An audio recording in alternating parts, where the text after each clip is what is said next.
कथा क्षितिज में आपका स्वागत है।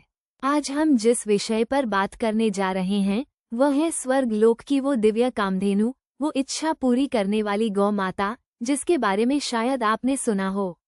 लेकिन क्या आप जानते हैं इस परम पूजनीय गौ का जन्म कैसे हुआ? क्या वह किसी माँ की कोख से जन्मी थीं या फिर किसी दैवीय शक्ति ने उन्हें गढ़ा था? यह एक ऐसा प्रश्न है जिसने युगों युगों से भक्तों के मन में जिज्ञासा जगाई है।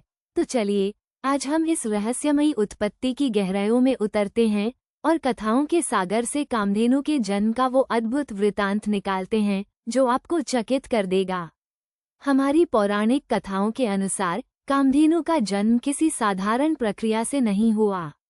उनका अवतरण हुआ था सागर मंथन के समय।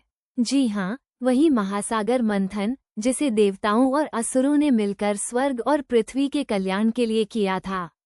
समुद्र के अथाह जल से जब अमृत की प्राप्ति हुई, उसी समय उसी मंथन के महायज्ञ से कई अनमोल रत्नों के साथ कामधेनु भी प्रकट हुई।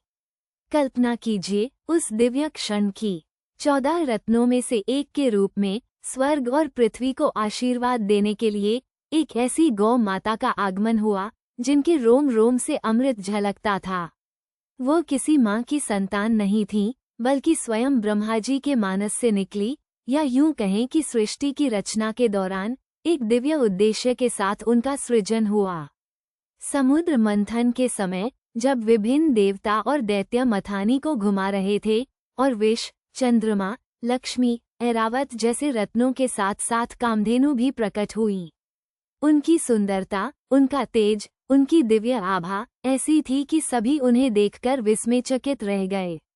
उन्हें सर्वश्रेष्ठ गौ के रूप में पहचाना गया और इसीलिए उनका नाम कामधेनु पड़ा, जिसका अर्थ है जो सभी इच्छाओं को पूर्ण करे। यह कोई साधारण जन्म नहीं था, यह एक सृजन था, एक वरदान था जो सृष्टि की भलाई के लिए दिया गया था। वो किसी गर्भ से बाहर नहीं आई, बल्कि वे स्वयं एक देवी थीं, एक ऐसी शक्ति थी जिन्हें सभी इच्छाओं को पूरा करने की क्षमता प्रदान की गई थी। उनका आगमन ही ब्लेसिंग था। उन्हें किसी ने पाला नहीं, बल्कि वे स्वयं ही पालने वाली बनी। उनका शरीर स्वयं ही पवित्र और पूजनीय था। वह वेदों में वर्णित हैं, पुराणों में उनका बखान है और हर वह घर जहाँ गाय की पूजा होती है वहाँ कहीं न कहीं कामधेनु का ही अंश माना जाता है। तो अगली बार जब आप किसी गौ माता को देखें तो याद रखिएगा कि हमारी परंपरा में, हमारी आस्था में वे सिर्फ एक पशु नहीं हैं, बल्कि वे उस दिव्य कामधेनु का ही स्वरूप हैं जिनका जन्म किसी माँ की कोख से नहीं, बल्कि सृष्टि के सबसे बड़े यज्ञ समुद्र मंथन के महाउत्सव से हुआ था। ये थी कामधेनु की उत्पत्ति की वो अद्भुत और रहस्यमयी कहानी जो हमें प्रकृति के प्रति और भी अधिक सम्मान सिखाती है।